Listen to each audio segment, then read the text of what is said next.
Halo anak-anak, apa kabar? Semoga tetap dalam keadaan yang sehat dan semangat. Baik, terima kasih anak-anak sudah mengerjakan soal tryout IPA di bulan Januari. Pasti ini adalah pengalaman pertama kalian mengikuti TO. Dan tentunya banyak sekali pembelajaran yang kalian dapatkan dari TO ini. Nah, kali ini Ibu akan memberikan pembahasan dari soal-soal yang ada di TO bulan Januari. Kita simak baik-baik ya. Oke, soal nomor 1. Nah, soal ini sebenarnya kurang lengkap, namun ada jawabannya, bisa kita tentukan jawabannya. Nah, jadi di sini ada data makhluk hidup yang ada di kebun. Nah, pertanyaannya adalah urutan rantai makanan yang mungkin terbentuk dalam ekosistem kebun di sini. Nah, kuncinya adalah urutan rantai makanan. Rantai makanan itu dimulai dari produsen, kemudian konsumen tingkat 1, konsumen tingkat 2, dan seterusnya sampai ada dekomposer atau pengurai. Nah, karena di sini yang dibahas adalah ekosistem kebun, maka di kebun yang menjadi produsen itu adalah tanaman. Di sini tanamannya ada di nomor 3. Maka kita cari di sini. Yang dimulai dari nomor 3, itulah jawabannya. Kebetulan hanya ada 1, maka jawabannya C. Oke, selanjutnya nomor 2. Ada gambar rantai makanan. Nah, berdasarkan rantai makanan tersebut, peran organisme 1 dan 3. Nah, tadi Ibu sudah katakan dimulai dari produsen. Berarti yang ini memulai ini adalah produsen. Langsung kita lihat peran organisme 1 di sini. Produsen. Kita abaikan yang B, langsung lihat A, C, D. Lalu ini pasti konsumen tingkat 1 dan ini konsumen tingkat 2. Nah, kita lihat di peran organisme 2. Yang mana? Antara A, C, dan D. Berarti jawabannya adalah A. Lanjut nomor 3. Bentuk interaksi yang termasuk simbiosis mutualisme. Anak-anak diingat, simbiosis itu adalah hubungan atau interaksi antar makhluk hidup. Ada macam-macam. Ada simbiosis mutualisme, kata kuncinya mutu. Jadi kalau ada simbiosis mutualisme itu tandanya hubungan antar makhluk hidup yang bermutu, yang saling menguntungkan. Sedangkan kalau simbiosis parasitisme, anak-anak ingat saja parasit. Parasit itu kan jahat, yang satu untung, yang satu rugi. Itu kalau parasit. Ada lagi simbiosis komensalisme.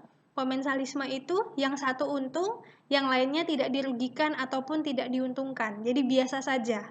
Nah, itu yang diingat. Ada mutualisme, parasitisme, dan komensalisme. Kita lihat satu-satu. Di sini yang termasuk mutualisme. Cacing pita yang hidup di dalam perut manusia, ini parasit. Yang ada angka 1 kita buang. Nah, sekarang nomor 2. Ikan badut yang hidup di antara anemon laut. Ikan badut untung. Anemon laut, apakah rugi? Tidak. Apakah untung juga? Tidak. Jadi nomor 2 ini komensalisme. Nah, yang ada angka 2-nya kita abaikan. A dan B abaikan. Lalu, nomor 3. Jalak yang memakan kutu kerbau. Jalak untung dapat makan. Kerbau dapat untung, kutunya dimakan oleh jalak. Nah, makanya nomor 3 ini simbiosis mutualisme, benar. Berarti yang C kita tahan. Kita lihat yang nomor 4, kupu-kupu yang menghisap nektar bunga. Kupu-kupu mendapat makanan, lalu bunga dibantu penyerbukannya oleh kupu-kupu. Nah, ini juga mutualisme, maka jawabannya 3 dan 4. Kita coba lihat yang nomor 5. Tali putri hidup di tanaman. Tali putri itu sama seperti benalu, jadi dia menumpang. Nah, ini berarti termasuk simbiosis parasit. Oke, parasitisme. Nomor 4. Pada saat cuaca panas, tanaman padi menggulungkan daunnya yang bertujuan untuk, nah ini hubungannya dengan penguapan. Kalau panas, kan tanaman akan semakin besar penguapannya. Nah, tanaman padi menggulungkan daunnya itu tujuannya supaya penguapannya tidak terlalu besar atau memperkecil penguapan. Sekarang kita lihat di sini. Kita pilih yang memperkecil penguapan. Nah, yang C dan D kita abaikan. Lalu kita lihat yang A. Memperkecil penguapan karena permukaan daun yang terkena sinar matahari semakin sempit. Kalau dia digulung daunnya, otomatis permukaan yang terkena sinar matahari semakin sempit atau semakin lebar. semakin sempit. Mantap. Maka jawabannya A. Oke, bisa ya? Oke, lanjut nomor 5. Di sini banyak yang terkecoh. Soal-soal TO itu mengarah ke soal ujian. Soal ujian itu banyak jebakan. Jadi, kita harus hati-hati, teliti. Oke? Nah, nomor 5. Hewan-hewan tersebut dapat dikelompokkan berdasarkan apa? Ayam, tikus, babi, lalu bebek.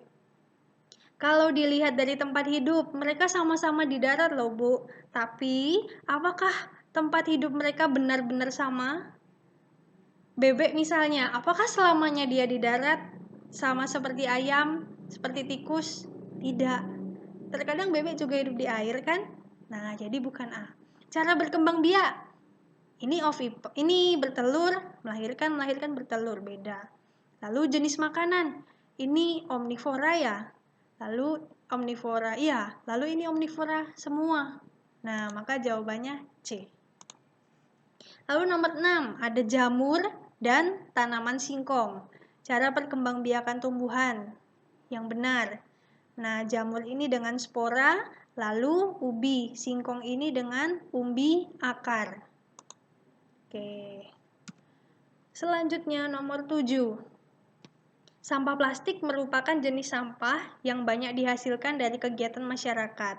Sebagian besar masyarakat membuang sampah plastik di tanah. Akibat dari pembuangan sampah plastik tersebut, nah ini pasti yang jelek-jelek. Tanah kena plastik, akibatnya kesuburan tanah semakin menurun. Nomor 8, manfaat ular bagi petani. Gulma itu rumput liar. Oke, ada hama, lalu ada penggembur tanah. Apakah ular penggembur tanah? Bukan ya, cacing.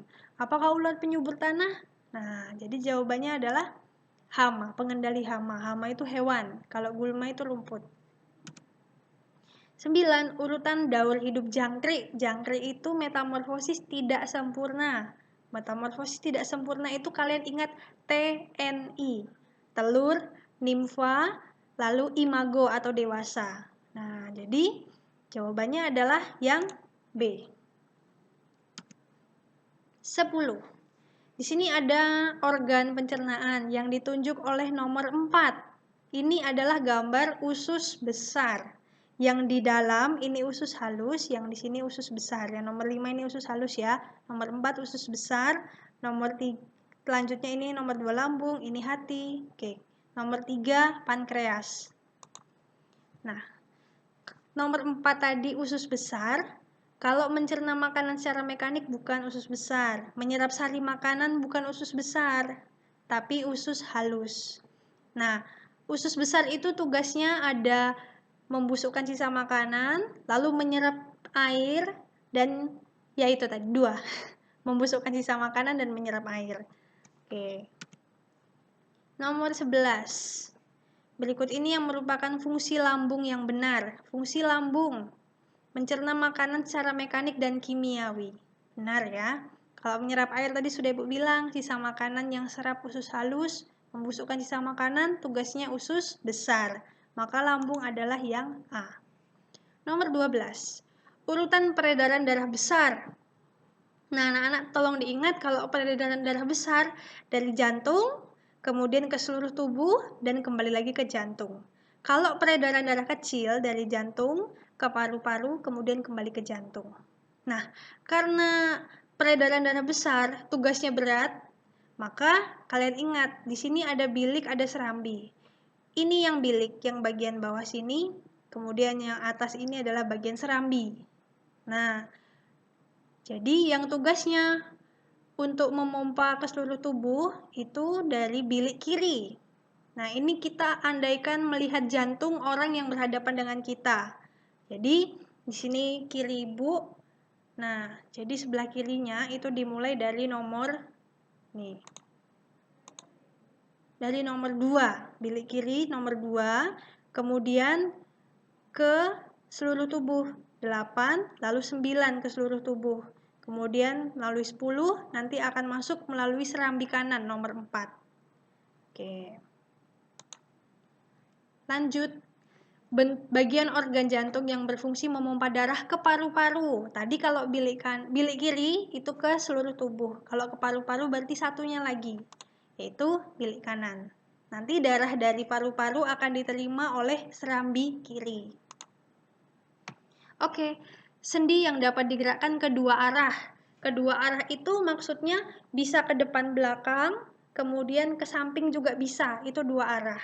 Nah, bukan satu ke depan, satu ke belakang, bukan. Tapi bisa ke depan belakang, lalu bisa ke samping kanan kiri. Nah, itu dua arah. Kalau sendi peluru bisa ke segala arah. Kalau sendi putar, gerakannya memutar. Misalnya kepala kita nih. Nah, kemudian sendi engsel hanya bisa satu arah. Kalau sendi pelana bisa ke dua arah. Maka jawabannya sendi pelana. Oke, nomor 15, tumbuhan yang berkembang biak menggunakan geragih. Geragih ini adalah batang yang merambat di permukaan tanah, yang menjalar. Nah, di batangnya itu ada akar. Kalau dipotong, nanti dia akan jadi tanaman baru. Itu namanya geragih. Nah, tanaman yang berkembang biak dengan geragih itu yang mana? Kita lihat arbei, betul. Arbei itu geragih. Ketela rambat, apakah geragih? Bukan, tapi dia umbi batang. Lalu pegagan, iya, pegagan itu geragih. Bawang merah itu umbi lapis. Semanggi itu geragih. Maka kecuali nomor 2 dan 4. Yang ada angka 2, yang ada angka 4 kita buang. Maka jawabannya B. Nomor 16. Pasangan yang tepat antara tumbuhan dan cara perkembangbiakannya ditunjukkan oleh angka berapa? Lihat angka 1 dan 2 apakah benar? Pisang dengan geragih bukan? Yang ada angka 1 buang. Sekarang kita lihat C, 2 dan 3. 2 rambutan dengan biji, benar. Lalu nomor 3 bunga bakung, umbi lapis, benar. Kalau nomor 4 bukan ya, umbi batang. Maka jawabannya C. 17. Ciri perkembangan manusia saat mengalami masa lansia. Mudah sekali ya. Jawabannya adalah B. Tulang mudah rapuh. 18. Ciri fisik perempuan memasuki masa pubertas. Antara lain perempuan. Lihat A. Dada membidang. Bukan. Lalu B. Pinggul melebar. Iya. Tumbuh jerawat. Iya. Maka jawabannya B. 19. Penyakit yang mengakibatkan tulang mudah retak atau patah, namanya osteoporosis yang dialami oleh lansia. 20. Ayah mematri panci. Mematri itu sama dengan menambal panci. Pasti di rumah, kalau misalnya mama kalian di dapur itu pernah mengalami pancinya bocor. Dipakai memasak air, tahu-tahu airnya malah menetes ke api. Nah, itu maka pancinya perlu ditambal. Cara menambal panci itu menggunakan timah. Timah itu bentuknya ada yang bentuknya tipis seperti kertas, ada bentuknya yang seperti kawat. Nah, itu kalau dipanaskan, timahnya akan meleleh. Lelehan timahnya dipasang di bagian panci yang harus ditambal. Nah, nanti lama-lama timahnya itu akan membeku sendiri, akan jadi keras, lalu pancinya tidak bolong lagi. Nah, seperti itu. Maka, perubahan wujud pada timah patri. Yang pertama dia mencair, kemudian dia membeku. Sama seperti orang mencairkan es, kemudian dimasukkan lagi ke dalam freezer. Oke, nomor 21. Ini banyak sekali yang salah. Ya, wajar karena ini baru pertama ya ikut TO. Di sini Ibu akan jelaskan. Ada gambar gelas ukur. Pemanfaatan gelas ukur tersebut menerapkan sifat benda cair, yaitu, nah, di sini hati-hati, bisa dua persepsi. Anak-anak ada yang menafsirkan soal ini begini, gelas ukur ini dipakai untuk mengukur volume zat cair, maka jawabannya pilih yang C, volumenya selalu tetap. Padahal maksud soal ini begini, pemanfaatan gelas ukur tersebut menerapkan sifat benda cair. Jadi, sifat benda cair yang diterapkan di sini yang mana? Supaya alat ini bisa digunakan, sifat benda cairnya yang mana yang diterapkan? Apakah volumenya tetap? Tidak. Gelas ukur ini tugasnya memang untuk mengukur volume. Tapi, yang mana yang tepat? penerapan sifat benda cair di tempat ini, di benda ini? Jawabannya adalah B, permukaan selalu datar. Bayangkan kalau misalnya permukaannya tidak datar, apakah gelas ini bisa digunakan? Tidak bisa. Nah, itu ya maksud penjelasannya. 22. Kegiatan-kegiatan berikut memanfaatkan proses penguapan kecuali, nah ini mudah sekali, kecuali yang D, membuat es. 23. Ada orang main basket. Nah, permainan seperti ini memanfaatkan gaya apa? Ada gaya otot pasti kan? Lalu ada gaya pegas. Kenapa pegas? Karena bolanya ini memantul. 24. Ayah sedang memahat kayu. Nah, memahat kayu itu menunjukkan akibat gaya apa? Yaitu mengubah bentuk benda. 25. Contoh gaya gesek yang menguntungkan. Hati-hati ya. Contoh gaya gesek yang menguntungkan. Yang A kita lihat. Ban sepeda yang sudah lama dipakai menjadi cepat berputar. Apakah kalau ban sepeda sudah gundul, sudah tidak ada lagi gores-goresannya menjadi lebih cepat berputar? Tidak. Tapi yang ada kalau ban sepedanya sudah gundul, sudah lama dipakai, menjadi licin, merugikan, tidak menguntungkan. Kebanyakan anak-anak menjawabnya A. Padahal kalau ban sepeda sudah gundul, tidak jadi cepat berputar, licin. Maksudnya licin itu mudah tergelincir. Nah, kemudian yang B, ini merugikan. Lalu C, alas kaki dibuat kasar. Ini yang menguntungkan, supaya kita tidak terpleset. 26. Kegiatan yang menunjukkan gaya dapat mengubah arah gerak benda. Yang mana? Nomor 1 benar, 2 salah, yang ada angka 2 buang. Nomor 3 benar, maka 1 dan 3. 27. Kelompok alat yang mengubah energi listrik jadi gerak. Kita lihat, yang A. Ini kipas angin, mesin cuci, bor listrik. Nah, kebetulan yang A langsung benar. Oke. 28. Energi alternatif yang dimanfaatkan sebagai pengganti listrik. Energi alternatif berarti yang jumlahnya sangat banyak. Solar banyak? Tidak. Spiritus tidak. Biodiesel tidak. Biodiesel ini apakah bisa digunakan untuk mengganti listrik? Apakah dia energi alternatif? Nah, maka jawabannya cahaya matahari. Bisa pakai panel surya. 29. Contoh upaya penghematan listrik yang tepat. Ditunjukkan yang mana? Lihat A, 1, 2, 3. 1, tidak. Yang ada angka 1 berarti buang ya. Kemudian kita tinggal lihat C dan D. Nomor 2. Selalu bepergian menggunakan kendaraan pribadi. Ada hubungannya nggak ini dengan penghematan listrik? Tidak ada. Yang ada angka 2 buang aja. Kita lihat yang D. 3 benar. 4 benar, 5 benar. Oke. 30. Kelompok benda yang bersifat konduktor panas. Konduktor panas adalah benda yang dapat menghantarkan panas dengan baik. Nomor 1, ini bola tidak bisa. Ini isolator panas. Berarti bukan. Nomor 2, ini isolator, ini isolator. Nomor 3, semuanya konduktor panas. Maka jawabannya C. 31. Contoh peristiwa perpindahan kalor, perpindahan panas yang terjadi melalui aliran zat disertai perpindahan zat perantara. Nah, kan perpindahan panas, perpindahan kalor itu ada 3. Konduksi, konveksi, radiasi. Kalau konduksi, perpindahan panas tanpa disertai adanya perpindahan zat perantara. Ya, karena terjadi di benda padat. Penyusun materi di benda padat itu tidak bisa bergerak karena kena panas, hanya bisa bergetar.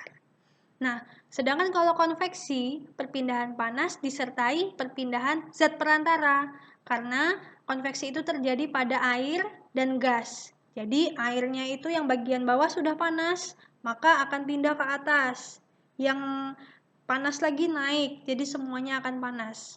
Nah, kalau gas juga begitu. Satu lagi, secara radiasi tanpa melalui perantara. Nah, ini maka yang disertai dengan perpindahan zat perantara berarti yang memanaskan zat cair. Kalau orang masak kacang hijau kan pasti pakai air.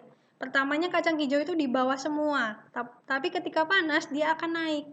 Nah, itulah yang namanya konveksi. Maka jawabannya adalah A. 32, ini tadi Ibu sudah bilang, tanpa melalui zat perantara, radiasi. Lalu 33, benda yang paling baik digunakan untuk melapisi dinding gedung bioskop. Yang mana? Pasti tahu ya, busa. 34, manfaat bunyi pantul dalam kehidupan sehari-hari. Pengukuran kedalaman dasar laut. 35, ini dia, hati-hati. Kalau saklar dibuka itu tandanya rangkaiannya tidak terhubung. Kalau saklarnya ditutup, itu namanya rangkaiannya terhubung. Oke, saklar dibuka, rangkaiannya tidak terhubung, putus. Kalau saklar ditutup, berarti rangkaiannya tertutup, rangkaiannya terhubung. Nah, hati-hati.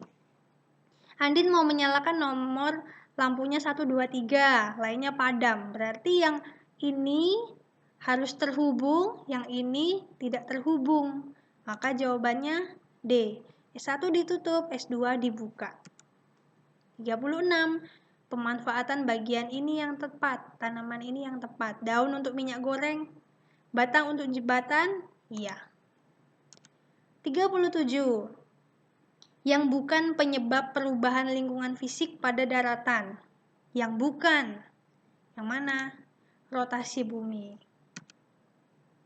38. Tahapan daur air nomor 2 dan 5.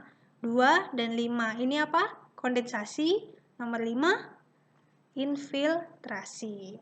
Lanjut, 39. Planet yang 2/3 bagian permukaannya terdiri dari perairan. Ini mudah sekali, karena kita tinggal di sini, di bumi. Soal terakhir, 40.